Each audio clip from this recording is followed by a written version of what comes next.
சாந்தி. நான் ஆத்மா. இருபுருவ மத்தியில் சுடர்விட்டு எரிகின்ற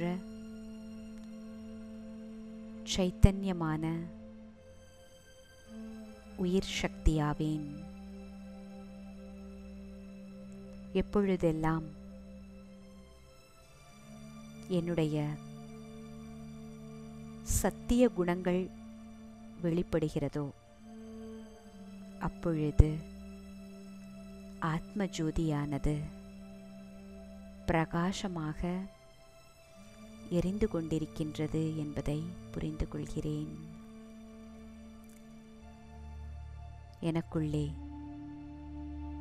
கோபத்தின் சமஸ்காரம் வெளிப்படுகிறது என்றால்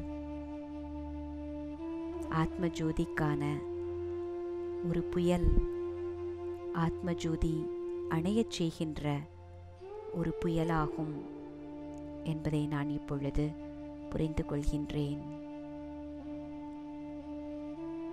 பரமாத்மா கொடுக்கின்ற இந்த அழியாத ஞானம் என்கின்ற நெய்யை நாள் முழுவதும் ஊற்றி ஆத்ம ஜோதியை பிரகாசமாக எரிய வைக்க வேண்டும்.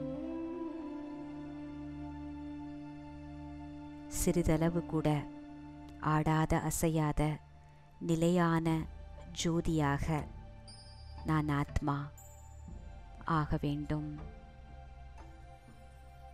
எப்பொழுது இந்த ஆத்ம ஜோதியானது சதா சுடர்விட்டு எரிய ஆரம்பிக்கின்றதோ அதுதான் உண்மையான தீபாவளி.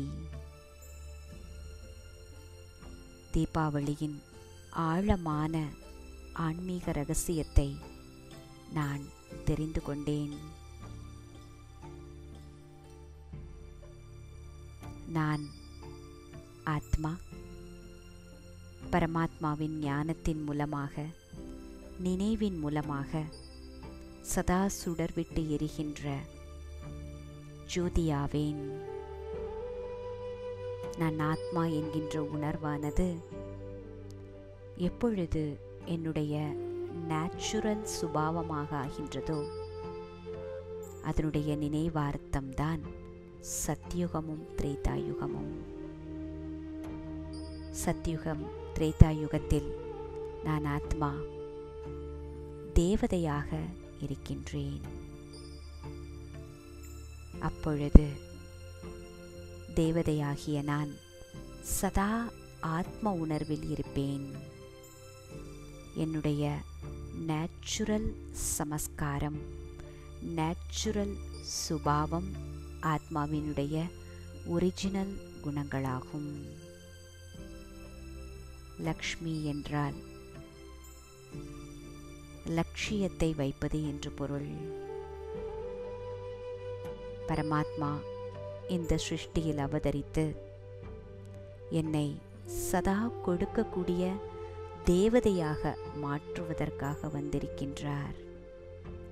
இந்த லட்சியத்தை மனதில் கொண்டு நான் அப்படிப்பட்ட லக்ஷ்மியாக ஆக வேண்டும். ஓம் சாந்தி. ஓம் சாந்தி. ஓம் சாந்தி.